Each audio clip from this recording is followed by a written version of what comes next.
Cheers, guys, and welcome to the third installment of my Q&A sessions. Thank you for all your questions. Let's get going. The first question comes from Bogdan, my old friend and college mate back in Romania. Same name with me, Bogdan. He's always been following and supporting my music. He always says I keep the fire burning, which is a absolute supreme compliment for me. Yeah, we keep the fire burning, the same fire that was prompting us to take our old cheap acoustic guitars in college and play all these covers. Yeah, the same fire is going. But anyway, back to your question, Bogdan. He is asking, musically speaking, where do you see yourself as you'll be approaching 60? Oh my days, this sounds so sad in a way. No, it doesn't sound sad. We are still in our 40s now, yeah, so I like this question because it projects like a future over 10-15 years. Very good question. I don't know, Bogdan. I just hope the fire will still be burning. I just hope I'll have the same creative spark in me. I just hope I will keep on inventing new sounds. Not necessarily new sounds, because it's very hard to be original nowadays. But I'll just try to not to repeat myself, maybe as much as it's possible. And who knows, I've been asking myself all these past 6 years since I've been having all this creative spark, when will this stop? I was expecting this creative spark to stop at some point, but 1 year went by, 2 years went by, 3 years went by, and I'm still going. I still have plenty of ideas. I'm working on my 9th album right now. By the way, this behind this scratched old wall is part of my is part of the cover of my upcoming album. I won't disclose the full cover nor the name of the album yet, but yeah, I'm still there. I'm doing more sort of live podcasts, the type of things, and the live covers from home. So yeah, it's always something new. I'll try not to buy necessarily more gear. I already have enough gear for now. 4 guitars, 1 synthesizer. It's all good for now, and I'll see where it goes. I'll try to keep the fire burning. Thank you, Bogdan. The next question is from Marie. I hope I pronounced your name right. We've discussed this privately. Marie is a lovely lady from the Czech Republic, and she has a very good taste in music. Well, when we say about someone they have very good taste in music, let's be honest, that basically means their taste is very similar to yours. So Marie, I think we have a very similar taste in music. And thank you for your question. She's asking, what was the music like in your home country, and did it inspire you in any way? Yes, my home country, Romania, it did inspire me a lot. I mentioned that to some degree in my in one of my previous Q&A videos. In the 2000s, in the first decade of the 2000s, I was very close to a few Romanian underground alternative rock bands. The main ones in this regard were Urma, Cum, and Byron. Very related in between them. Their band members used to go to switch bands in between those three, or maybe perform concurrently in several bands at the same time. and we had this group of fans which actually became friends with the bands, and we were doing all these events together and parties together and tribute gigs. So I've been very close to some of my heroes in terms of, as much as it sounds like a big word, I'm not at all afraid to use it. Some of my heroes, some of my big influences when it comes to music, which were Mani Gutau, the leader of the band called Urma, Dan Byron, the leader of Byron, the band called Byron. I played guitar with them. I played on their guitars. They played on my guitar. So yeah, I've learned from them, and I will be forever influenced by them. And I actually think I'm gonna send you, Maria. I'm gonna send you some of their songs, because yeah, I have the feeling you would like them. But yeah, it was a pretty in Romania back then. It was a pretty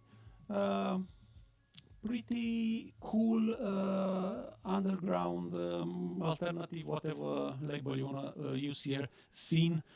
And there were great times, unforgettable times, spending so much time with these bands and having all this vibe, all this group of people around them. And yeah, I still I still write songs, being clearly, yeah, undeniably under the influence of these bands. The way I approach melodies, the way I use chord shapes on the neck of the guitar, yeah, the sky is the limit when it comes to their influence. We could talk forever about it. The third question comes from Tatiana, my good friend Tatiana, thank you. She's asking, do you ever try to improve your guitar playing technique? Actually, no, I don't think I am. I'll be honest, even though my answer might disappoint you. Let's specify something first. I'm not a guitar player per se. I'm not the guitar hero. For me, the guitar playing is just an appendix. It's not who I am. I'm not a guitarist. I'm not a singer. Not me. What I am is a songwriter. I like to craft songs from the ground up. Yeah, I like to write music, write lyrics. I like to record all instruments. I like to mix them. This is what I do. Yeah. That being said, of course, you can always learn, and unavoidably, I would like to say, I've kept on evolving when it comes to guitar playing. For example, to give you a recent example, 1 year and a half ago, I bought my first electric guitar, the beautiful Riviera. And since then I started to learn solos, very basic solos. But now many of my recent songs have guitar solos, which I played, and which was something that I wouldn't have fathomed a couple of years ago. So see, yeah, my guitar playing technique evolved naturally as a consequence, but it's not something I follow per se, if it makes sense. Cheers. All we seem to know is how to show the feelings that are wrong.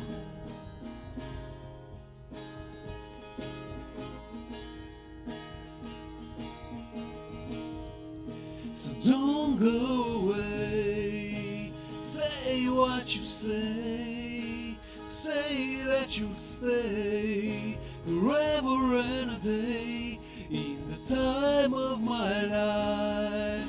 'Cause I need more time, yes, I need more time just to make things right. Don't mind me, I'm actually rehearsing to do this cover. so you'll see it during the next days on my YouTube channel. I plan on doing a video cover playing this song on my electric guitar, maybe with some strings in the background. But let's get back to the questions. The question I get asked the most during all these 3 sessions we've done so far is by far, where do I get my inspiration from? I covered this in I think in my second Q&A video. Find both links below to the first and the second Q&A videos. Liuda and Lamisa, thank you ladies. Now again, just ask me where does my inspiration come from. Check that previous videos, ladies. But to answer you shortly, sky is the limit. It comes from anywhere, in any shape or form, in any possible shape or form. It can be a particular theme, social theme, political theme, personal theme, dilemmas, love, connections. It can be just 100% musical inspiration, and then I need to make up some lyrics to support the music. It can be literally anything. For example, many of my songs start just because I heard or I came across a potential title, and I'm like, I love that title. I'm gonna write a song using that title. And I have no clue at that particular point what the song will be about, how the music will be about, but it just put an image in my head. Spoon, my recent song, for example, was born like that, just because I liked the idea, the word, and the sensual meaning behind it. Okay, Tatiana again. She's asking me what time of day are you most productive with your music? You know, I've never asked myself that so far, to be honest. I have no clue, or actually, let's say I don't have a particular time of the day. It can be any moment of the day, morning, lunch, afternoon. I can only mention maybe that I prefer to record vocals on an empty stomach for several reasons. It helps me sing better, and it helps me avoid mistakes and little accidents. And I found out only by experience. It's not something I read in a magazine that some rockstar said and I'm copying them. No, it's just something learned from experience. But otherwise, regardless of the time of the day, I can be just as inspired and creative, baby. Oh yeah. Now I have a very interesting question from Irina. Hi Irina. Irina is a wonderful lady friend of mine from Ukraine. We worked on a song together. We're gonna get back to that. By the way, she also made both these bead bracelets for me. So both of them were made by her, especially for me, and sent to me here in London. Thanks a lot again. Huge sentimental value. Irina actually surprised me with her question because it's not music related, and I was like, Irina, you know, we're talking about music here, but then I was like, actually, you know what? Let's do this. Let me answer your question because it's a bit different than the others, and maybe it adds something extra to this Q&A session. So, Irina is asking me, what kind of child were you? Whoa, it's a bit of a, it is the sort of a question that makes me introspective, is that the word, and makes me go down the memory lane a bit. Let's say I was a very shy child. I was a very good child, I would say. I wasn't the kind of naughty child that would go break stuff and do all sorts of crazy things and not listen to my parents or my grandparents. Uh, I spent a lot of times with my grandparents as well. Yeah, I was a very shy, quiet, maybe introvert kid. I was also, I would say, that went on in my teenage years as well. During my high school, I was very shy. I was extremely shy. And by the way, look, we can actually link it all beautifully together. What changed for me was during the later years in high school when I learned to play guitar.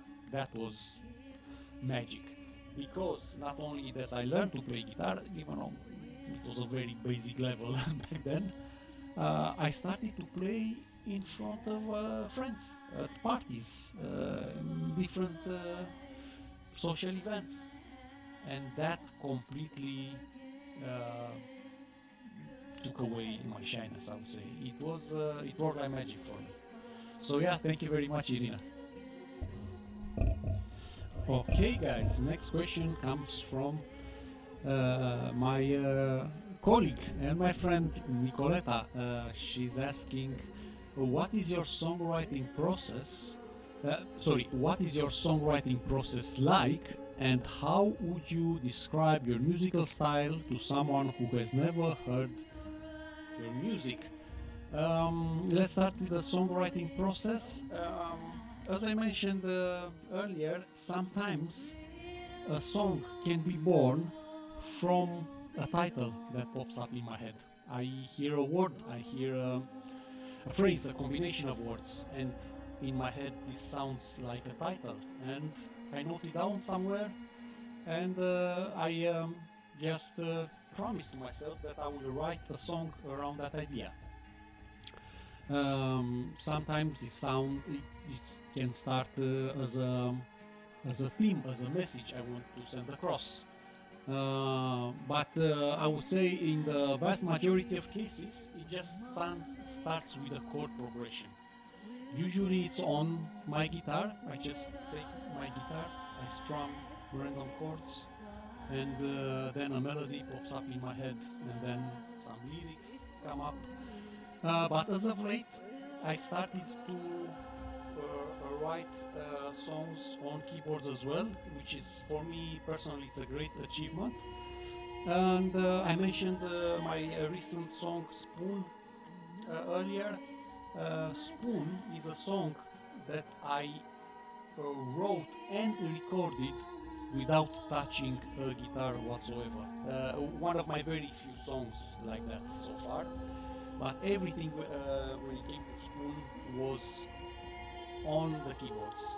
The writing process, the recording process, everything. I haven't used a guitar at all. So yeah, this is how a song is built up from the ground up for me.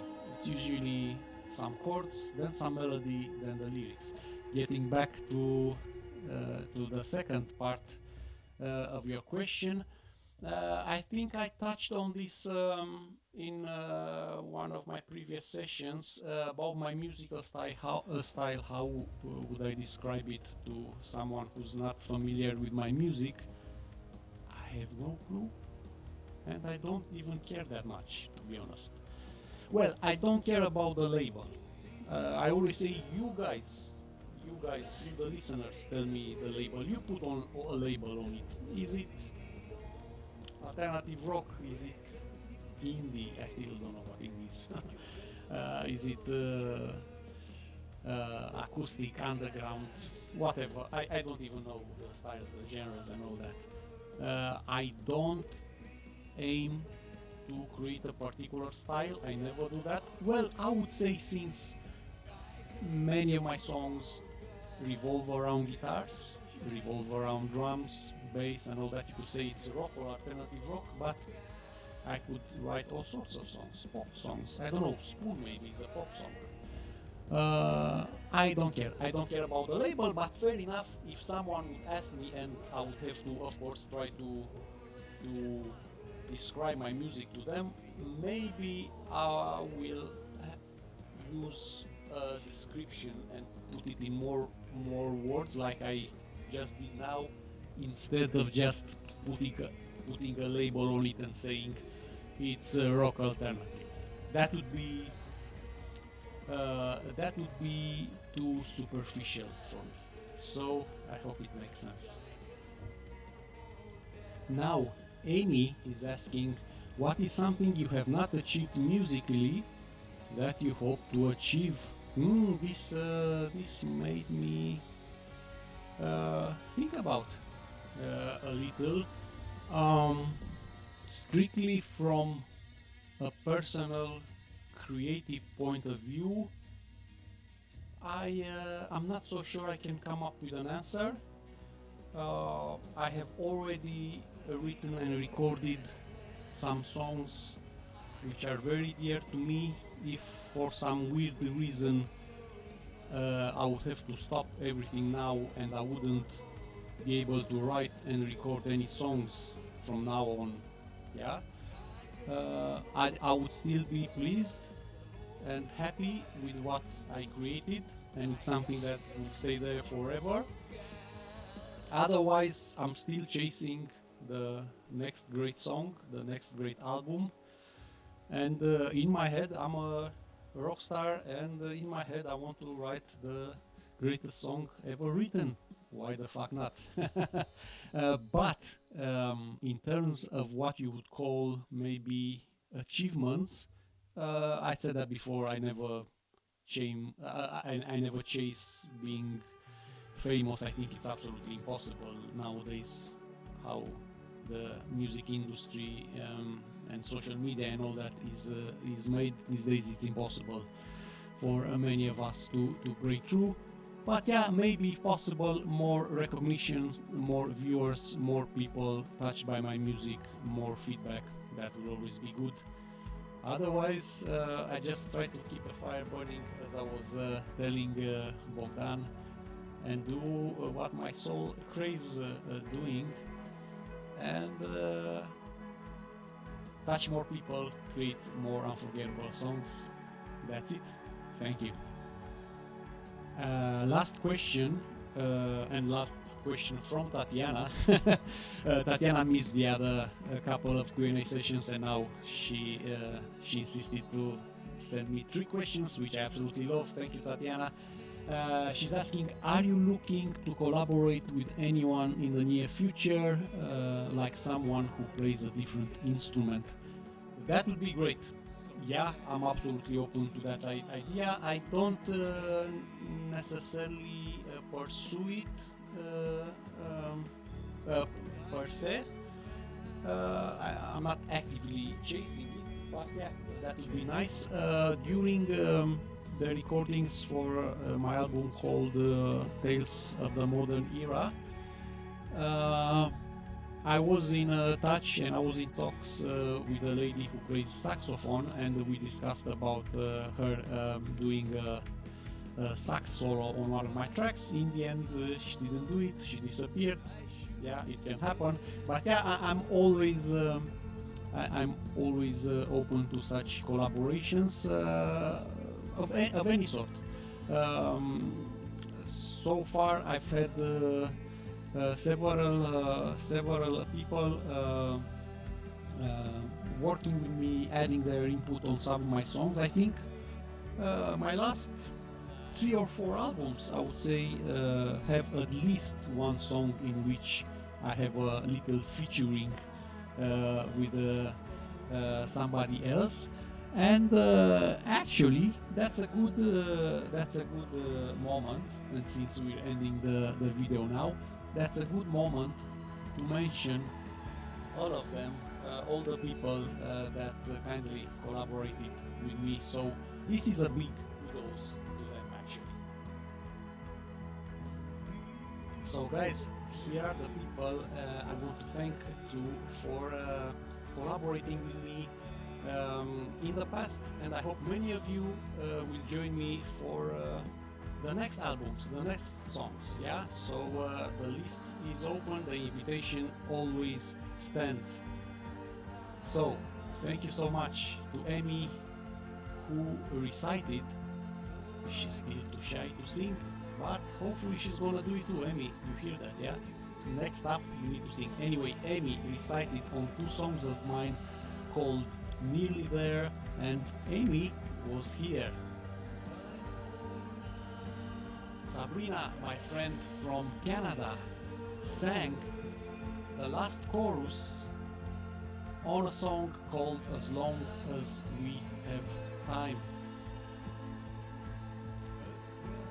My mom, yes folks, you heard that right, my dear mom actually did a bit of backing vocals, and she sang a chorus on my song called Homeland Skies from an album called Postcards from Home. Irina, I just mentioned Irina earlier, recited her poem in her case, yeah, her own lyrics, a poem called Vision, and she did that on a song called Days of Innocence Gone on my album Tales of the Modern Era. And lastly, but of course just as special, just as important, just as fabulous, Vero, the professional singer Vero from Bucharest, Romania, actually sang the whole song of mine called Swan of Passage. So that was the first time, and hopefully not the last time, when a song that I actually wrote and recorded was sung entirely by somebody else. Check that out. That was on my previous album called The Halcyon Days. Again, the list is open. I'm always looking for collabs. Yeah, so come hit me up if you have any idea whatsoever, if you want to write a song with me, if you want to sing with me, if you want to play an instrument and add something to my music. I'm open to any of those ideas, guys. So yeah, that's a wrap. Thank you so much for sending me your questions and for making this third installment of the Q&A session possible. And keep up following my music. I'll see you across the universe. Cheers, guys.